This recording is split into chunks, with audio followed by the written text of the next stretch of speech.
what is the Sabres' biggest need come NHL free agency? Veteran goaltender, top six forward, bottom six forward, or depth defenseman? I also voted for bottom six forward here on the poll, as you can see on the video version. 53.8% was with that. And then second place was top six forward at 46.2%, 0% for a veteran goaltender, and 0% for a depth defenseman. Austin, where are you here? I mean, you could also say like middle six winger as well. Yeah, so I think their biggest need are 2 top 9 forwards. Yeah. I think getting a nice third line, how do I word this without sounding like a third line, quote unquote, two-way guy would be really helpful for the Sabres to not throw a ton of pressure on Peyton Krebs saying, here, you're the third line center this year with no competition. Competition is key. If you bring in a guy to compete with Krebs and then he ends up being your fourth line center because, like as we said earlier, Zemgus Girgensons is also apparently testing the market.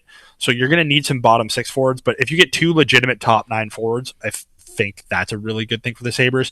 A third line center, a top 6 winger, those are probably your 2 biggest pressing needs. If you can get those, I think you're putting yourself in a pretty good spot. It's up to Kevyn Adams now, whether that's free agency or trade. I think those are the 2 pieces he needs to acquire.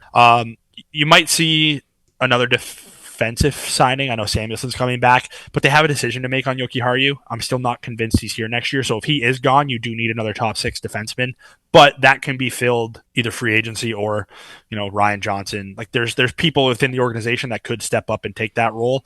But I do think, if they do trade Yoki Haru to acquire one of those forward pieces, you could probably throw defenseman as a need there. But I think that's less pressing than the 2 forward needs. And we look at the situation with the roster. As you mentioned, Zemgus Girgensons, it was reported that he most likely will not be back, Austin, as the longest tenured Sabre, and a guy that the ownership group has loved since they drafted him in the 2011 draft. Has been here through all of the Sabres' 15 years of not making the playoffs here. It's been pretty incredible to see Zemgus Girgensons last this long. He's 30 years old now, as a guy that came into the league as a first-year player when he was 18 years old. Tyson Jost is also an unrestricted free agent. Victor Olofsson, as we mentioned, most likely will not be back. Eric Robinson's also unrestricted free agent. And then you've got 3 RFAs on the defensive side in Jacob Bryson, Henry Yoki Haru, and Kyle Clegg, as you mentioned, also on a previous episode. So they've got 8 guys that are currently NHL rostered players that are going to need contracts. Realistically, how many of those guys do you see coming back next season? I think most you could see coming back is 2. Like, I wouldn't be surprised if they try to keep Bryson around as that 7th, 6th defenseman. Yoki Haru is the tough one because that's, like I said, they have a decision to make on him. Is he going to be trade bait? Are you going to commit to him? He played well, but at the same time, Byram, Dahlin, Power, what is Ruff envisioned for Samuelsson are all very important things because if Ruff envisions Samuelsson as a top 4 defenseman, Yoki Haru becomes expendable. If Ruff envisions Samuelsson as that third pair guy, I could see a scenario where they try to keep him. So really, he's the guy that I'm looking at as I don't know. Bryson, it really all depends on if another team offers him a guaranteed top 6 role because I think if they do that, he's gone because he doesn't have that here in Buffalo. But if he's comfortable here, he knows his role, he knows he'll be in the NHL. I could see him sticking around on a cheap one-year deal, but I'd say 2 max. Wouldn't be disappointed if none of those guys are back.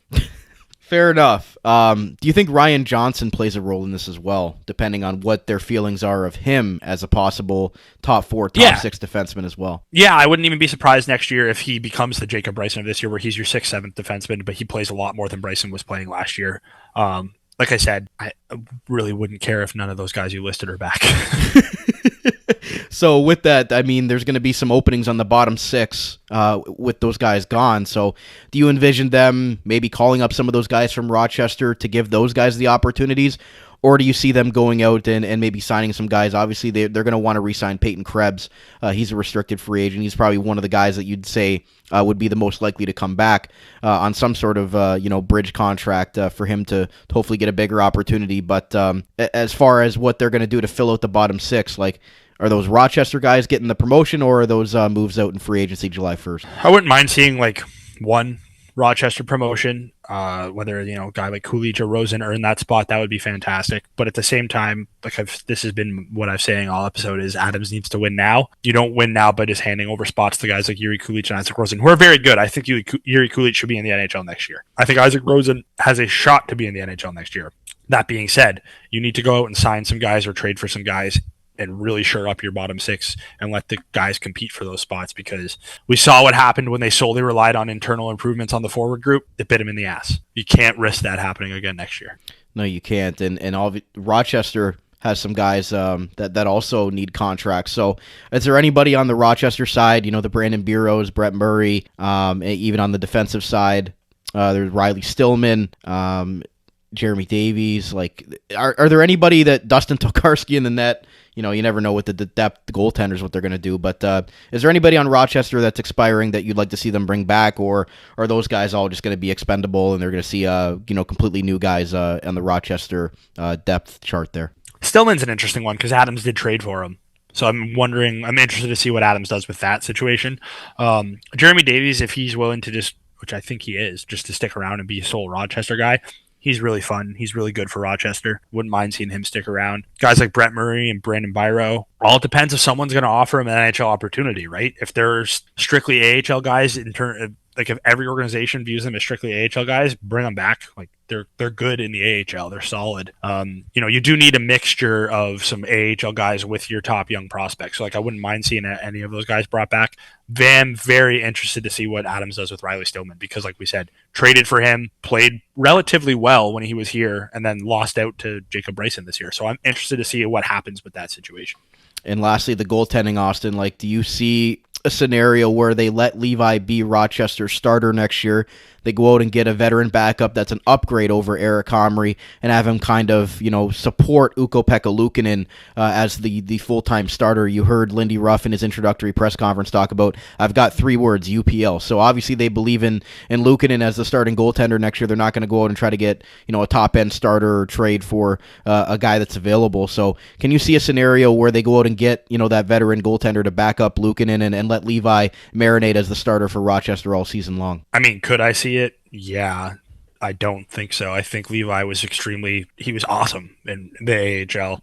And I think UPL has every right to be the starting goalie next year, but we're a year removed from it. Last year, I thought it was kind of crazy. They were expecting UPL and Levi to be the 2 guys. If we go into that next year, I'm a little less worried because Luukkonen took steps forward. Levi was really solid in the AHL, did show those flashes in the NHL. So like if next year you come back with Levi and UPL as your tandem, and you give UPL 50-55 starts, Levi gets the rest, I think people should not be nearly as worried as they were last year. Last year I understand the worry. This year I think it's a little bit more reasonable, and I think you have a better shot at selling that as your goaltending duo and spending your money and your assets elsewhere rather than potentially finding an upgrade over Eric Comrie. But that being said, you are going to see some depth signings for goaltenders in the AHL, and if their original plan is to let Levi be the starter early on, yeah, I'm fine with that, but I can't imagine in Rochester. I can't imagine a scenario where Kevin Adams wants Levi down in the AHL all year next year. I can't envision that scenario being what the Sabres want. And lastly, is there anybody that's currently under contract long term for the Sabres that maybe you can see a possible move for during the offseason that we might be pleasantly surprised or shocked that does get moved here, sometime after July 1st or even at the NHL draft? Not really. I know I saw an article saying that teams were asking about Samuelsson, so I guess he would be the guy I could see getting moved, but I can't envision Adams being too keen on doing that, at least not right now, unless the right deal comes up. I don't think anyone on the Sabres really should be considered untouchable, but guys like Cousins, Tage, they're not going anywhere. Dahlin, Power, not going anywhere. So no one should be untouchable in terms besides maybe those 4 guys, and by untouchable I mean you have to be blown away to move them. But like if a guy like Samuelsson, if the right deal comes, I can see Adams entertaining that. But also at the same time, Adams did give out that contract to Samuelsson, so he sees something there. So I doubt any of those guys are moved, but I don't know. Keep an eye on Samuelsson, I guess, because it appears that teams have at least been calling Buffalo about him. And we know, as much as they might deny it, Casey Middlestat did get traded when Adams did say he wasn't shopping him. So I don't know.